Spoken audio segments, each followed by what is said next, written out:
A continuación veremos los conductores y sus propiedades básicas.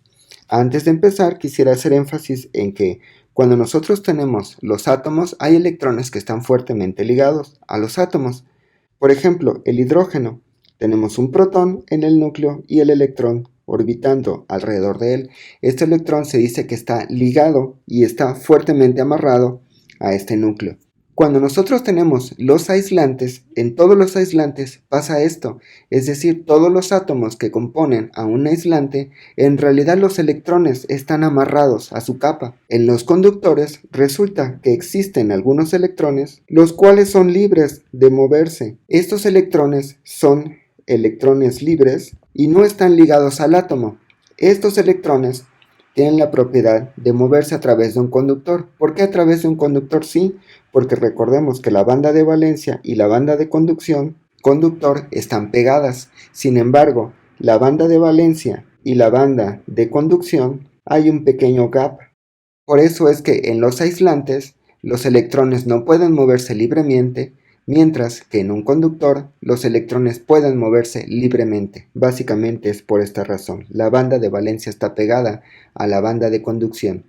Y los electrones libres son los electrones que se utilizan cuando hacemos un proceso electrostático, es decir, los electrones pasan de un material a otro material. Los electrones que hacen esto son estos electrones libres. Cuando nosotros tenemos un cable y hacemos pasar una diferencia de voltaje, los electrones que van a desplazarse y dar origen a la corriente eléctrica son estos electrones libres. ¿Okay? Es muy importante hacer énfasis en esta parte. Propiedades básicas de los conductores. Básicamente las enumeraremos así. Inciso A. Cualquier carga excedente está en la superficie.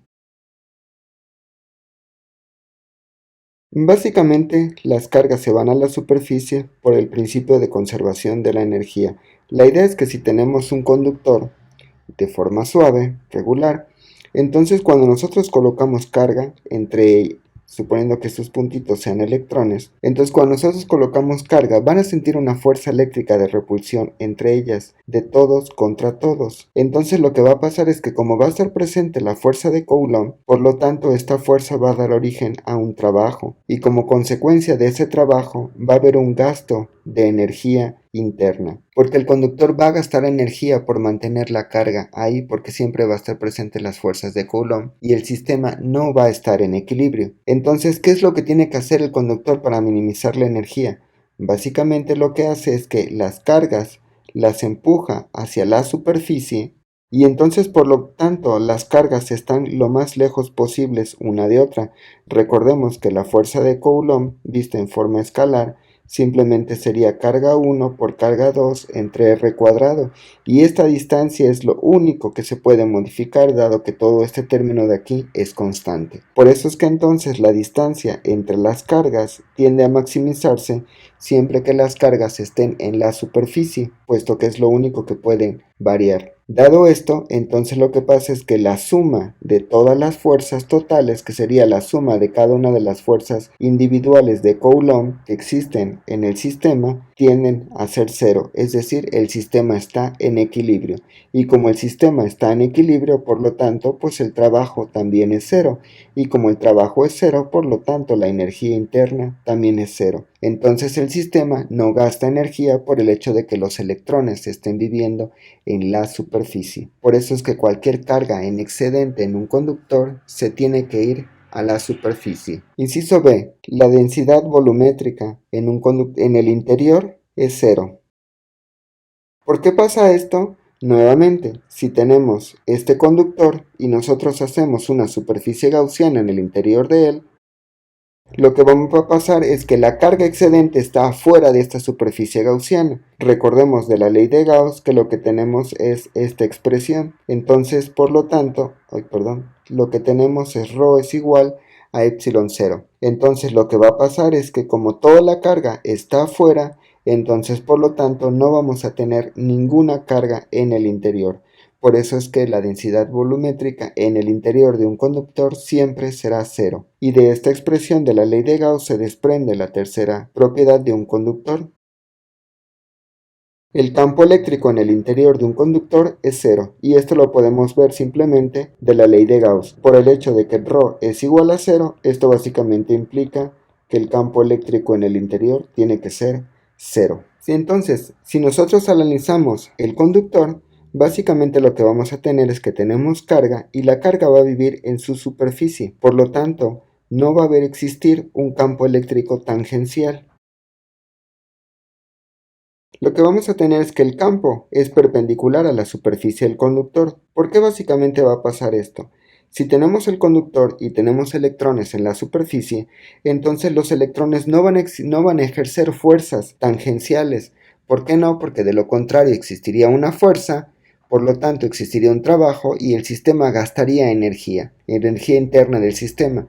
Y esto no puede ser posible. La naturaleza siempre trata de minimizar la energía. ¿Qué es lo que va a pasar?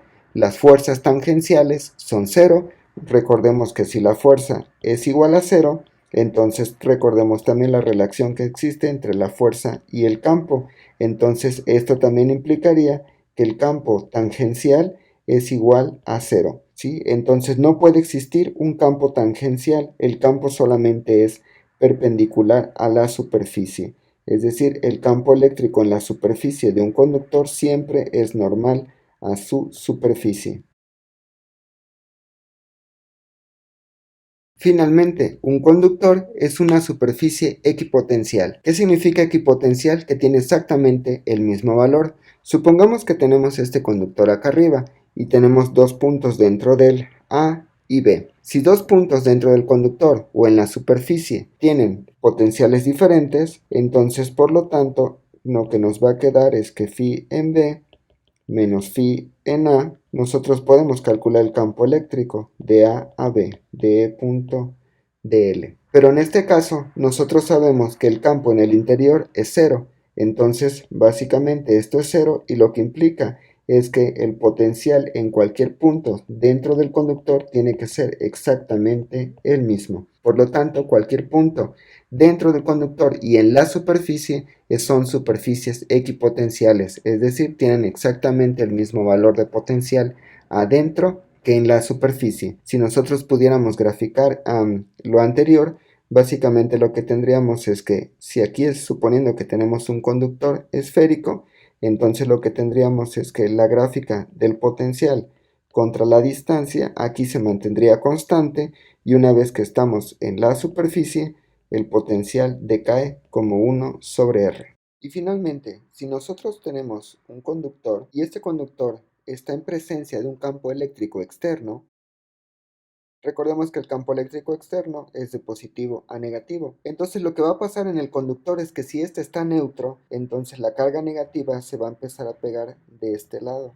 Y la carga positiva va a sentir la presencia de este negativo y se va a venir de este lado. Entonces finalmente lo que vamos a tener es que el conductor va a dar la impresión en el conductor de que el campo eléctrico viene y va a terminar aquí en la superficie y aquí va a salir el campo y va a continuar para acá. Es decir, el campo eléctrico nunca va a penetrar al conductor y si nosotros hacemos una superficie gaussiana en el interior de este, básicamente lo que vamos a encontrar es que no agarramos carga. Por lo tanto, el campo eléctrico en el interior va a ser cero. El campo eléctrico en un conductor, en el interior de un conductor, siempre es cero. Esto es lo que también se le conoce como la jaula de Faraday, de un campo electromagnético no puede ingresar al interior de este conductor. La carga eléctrica se separa, adquiriendo una densidad superficial de carga negativa de un lado y positiva del otro lado.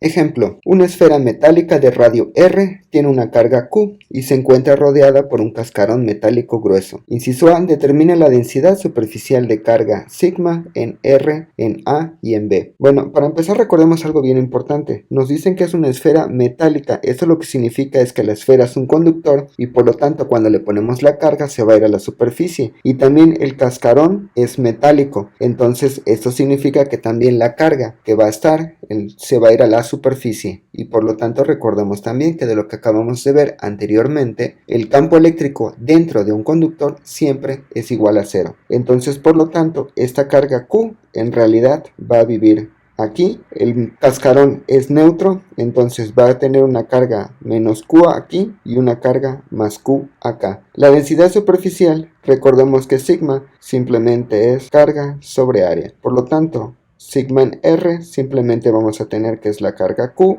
sobre el área, que sería 4pi r cuadrada. La sigma en A habíamos dicho que es una carga menos Q, entonces va a ser menos Q sobre 4pi a cuadrada. Y finalmente la densidad de carga sigma en B va a ser Q sobre 4pi b cuadrada. Inciso B. Encuentra el potencial en el centro usando el infinito como punto de referencia. Recordemos que el potencial siempre se calcula del infinito hacia adentro. Por eso es que nos hacen énfasis en calcular el potencial usando el infinito como punto de referencia. Entonces el potencial en el centro simplemente va a ser menos la integral desde el infinito hacia 0 de E.dl. Es más fácil en este caso utilizar la ley de Gauss. ¿Qué es lo que tenemos que hacer? Bueno, un paréntesis. Recordemos que la ley de Gauss simplemente va a ser K por Q en el interior sobre R cuadrada con R gorrito, y Q en el interior en realidad es el interior de la superficie gaussiana. Por lo tanto, el campo eléctrico lo debemos de separar básicamente en 4 regiones, que va a ser la parte externa, que sería esta, la parte aquí en medio, que sería esta, después esta y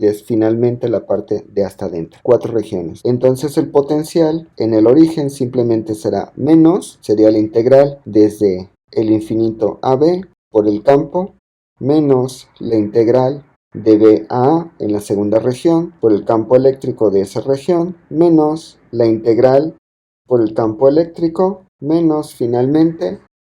Recordemos que en la región 2 básicamente estamos en el interior del conductor entre A y B, por lo tanto aquí el campo eléctrico vale 0. Y para la integral adentro, recordemos que es un conductor, por lo tanto el campo eléctrico en el interior vale 0. Y solamente nos quedan las otras dos. El campo eléctrico afuera, si hacemos una superficie gaussiana aquí, lo que vamos a agarrar es la carga total de la esfera, que sería simplemente Q. Y cuando estamos en esta región de aquí en medio, en la 3, seguimos agarrando la carga total Q. Con esto finalmente el potencial eléctrico en el interior simplemente será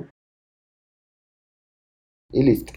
Condiciones a la frontera en electrostática. De lo que acabamos de ver anteriormente de las propiedades de un conductor, entonces habíamos dicho que el campo eléctrico en el interior de un conductor era igual a 0, porque lo que pasaba es que el campo eléctrico golpeaba una parte e iba a salir por el otro lado. Ahora la pregunta es, bueno, ¿qué pasa si este conductor tiene una cierta cantidad de carga? Recordemos que entonces el campo eléctrico va de positivo a negativo. Suponiendo que este conductor tenga una carga positiva, entonces lo que va a pasar es que la carga positiva se va a ir a la superficie. Entonces, por lo tanto, el conductor va a adquirir una densidad superficial de carga, y esto básicamente lo podemos ver a través de la ley de Gauss. Suponiendo que ahora tenemos esta imagen, entonces lo que va a pasar es que tenemos un campo arriba y un campo abajo. De la ley de Gauss nosotros sabemos que lo que va a pasar es que va a adquirir una densidad superficial de carga, que sería carga sobre epsilon 0, o lo que sería igual equivalentemente a sigma sobre A sobre epsilon 0. Entonces de aquí podemos concluir que podemos extraer una condición a la frontera, la cual básicamente es el campo perpendicular a la superficie superior menos el campo perpendicular a la superficie inferior va a ser igual a sigma sobre epsilon 0. Esto es en el caso que la superficie esté cargada. En el caso que la superficie no esté cargada, lo que va a pasar es que sigma es igual a 0, y entonces esto lo que nos dice es que el campo en la parte perpendicular superior tiene que ser igual al campo en la parte perpendicular inferior, y entonces por lo tanto la superficie desaparece. También podemos obtener una condición a la frontera para la parte tangencial o paralela a la superficie. Recordemos que de las propiedades de un conductor, el campo eléctrico simplemente es perpendicular a la superficie, no puede ser un campo eléctrico paralelo a la superficie por el hecho de que existiría una fuerza y se gastaría un potencial y una energía, y el sistema necesitaría gastar energía por el hecho de que existiera un campo ahí. Entonces, en este caso, la condición a la frontera, extraída en esencia de las propiedades de los conductores, es que el campo paralelo a la superficie superior menos el campo paralelo a la superficie inferior tiene que ser igual a 0. Es decir, que el campo paralelo a la superficie superior debe ser igual al campo paralelo a la superficie inferior. Estas son condiciones a la frontera que básicamente son extraídas de las propiedades de un conductor. Nosotros también podemos estas condiciones a la frontera ahora pasarlas para el potencial, simplemente recordando que el campo es igual a menos el gradiente de un potencial. Entonces, si ahora cambiamos la condición a la frontera 1, simplemente lo que tendremos será. Y esta condición la podemos poner de una forma más sencilla, la cual la podemos simplemente poner como la parcial de una eta, donde esta eta simplemente va a ser la normal a la superficie. Y esta sería nuestra condición a la frontera perpendicular. La condición a la frontera tangencial simplemente nos va a decir que el potencial superior es igual al potencial inferior. Evaluados en la superficie. Superficie cargada y fuerza sobre un conductor. Debido a que el campo eléctrico dentro de un conductor es cero y de las condiciones a la frontera, sabemos que el campo eléctrico en la superficie simplemente es E por sigma sobre epsilon 0 en la dirección normal. Y en términos del potencial, nosotros podemos escribir esto como sigma igual a menos epsilon 0 por la parcial del potencial respecto de la normal. Y esta ecuación también nos permite calcular una superficie cargada a través del potencial. Sin embargo, si nosotros tenemos la presencia de un campo eléctrico externo, la superficie también experimentará una fuerza, y sabemos que la fuerza simplemente es carga por campo. Por lo tanto, la fuerza por unidad de área, la denotamos como F cursiva, básicamente será sigma por E. Sin embargo, ahora tenemos un pequeño problema, debido a que sabemos que el campo es discontinuo en la superficie. La pregunta es, ¿qué valor del campo debemos tomar? ¿El campo en la superficie superior o el campo en la superficie inferior? Si consideramos que la superficie tiene un grosor despreciable y tiene una densidad de carga constante y calculamos sobre este pequeñito parche, entonces el campo en el parche será donde la fuerza que siente el parche es debido a los campos externos, dado que el parche no ejerce fuerza sobre sí mismo, y este que de otro sería otros campos que sienta el parche. Por lo tanto, campo en la superficie, la diferencia de los signos es la normal, que en un lado la normal apunta hacia arriba y en el otro lado apunta hacia abajo. Por lo tanto, si hacemos un promedio de estos campos, donde este argumento lo podemos aplicar a cualquier superficie. En particular, para una placa conductora, sabemos que el campo simplemente es sigma sobre 2 epsilon 0. Entonces, si sustituimos esto en la fuerza por unidad de área, lo que tendremos será. Y ya que la fuerza por unidad de área es la presión, podemos definir la presión electrostática, la cual básicamente es la que ejerce una carga sobre una superficie. Ejemplo, una esfera metálica de radio R tiene una carga Q. ¿Cuál es la fuerza-repulsión entre el polo norte y el polo sur de los hemisferios? Sabemos que como la esfera es metálica, el campo en el interior vale 0 y el campo en la superficie simplemente es K por Q entre R cuadrada. También recordemos que en este caso la fuerza va a ser la integral de la fuerza por unidad de área, donde habíamos dicho que esta simplemente era sigma cuadrada sobre 2 epsilon 0. El producto punto será el coseno del ángulo y el diferencial de área de una esfera simplemente es r cuadrada seno de teta de phi. Recordemos que sigma es carga sobre área, en este caso es Q sobre 4pi r cuadrada. Al sustituir esto tendremos. Y aquí lo que haremos será integrar sobre media esfera, dado que si integramos sobre la esfera completa, el producto del seno con el coseno será 0. Y debido a que pusimos el límite a pi medios en lugar de a pi, multiplicamos por 1 medio.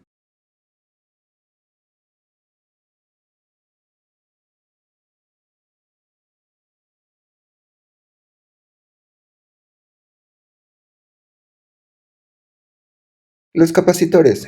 Recordemos que los capacitores básicamente son objetos que nos ayudan a guardar la energía eléctrica. No hay una deducción propiamente de que es un capacitor porque básicamente estos provienen de un hecho experimental. Solamente sabemos que hay una relación directa entre la capacitancia y el potencial, que básicamente es C está definido como carga entre el potencial eléctrico. Por el hecho de que la capacitancia es directamente proporcional a la carga, las cargas que normalmente se trabajan son del orden de microcoulombs o nanocoulombs, la capacitancia también va a ser del orden de micro o de nanos. Las unidades de la capacitancia son coulombs sobre volts y eso es lo que se le conoce como F, que son los faradios.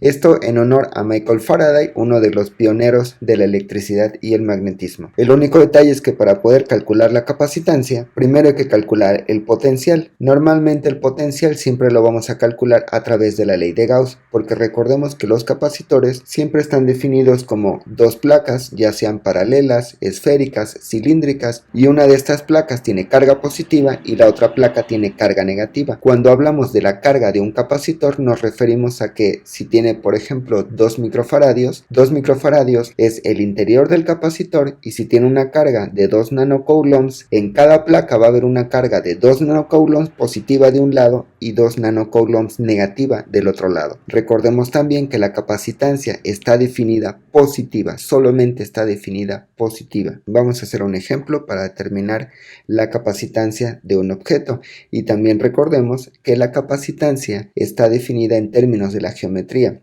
Es decir, aunque la capacitancia esté definida aquí como carga entre voltaje, en realidad la capacitancia depende de la geometría y del medio en el que haya, es decir, del dieléctrico que esté metido ahí.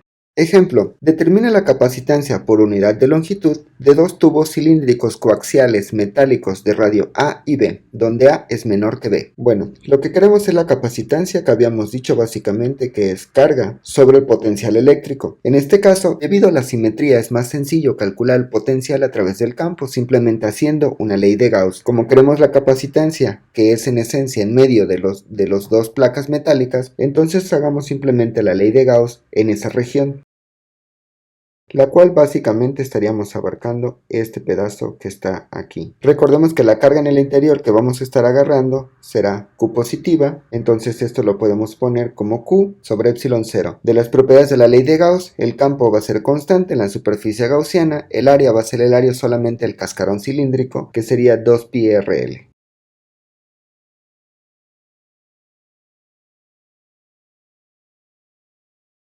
La cual la podemos escribir también de una forma compacta, que es de esta forma, o simplemente dejar también así. Para determinar el potencial, en este caso sería el potencial en medio del cilindro, entonces vamos a integrar desde A hasta B. Ahora, como ya tenemos el potencial, podemos sustituirlo en la capacitancia.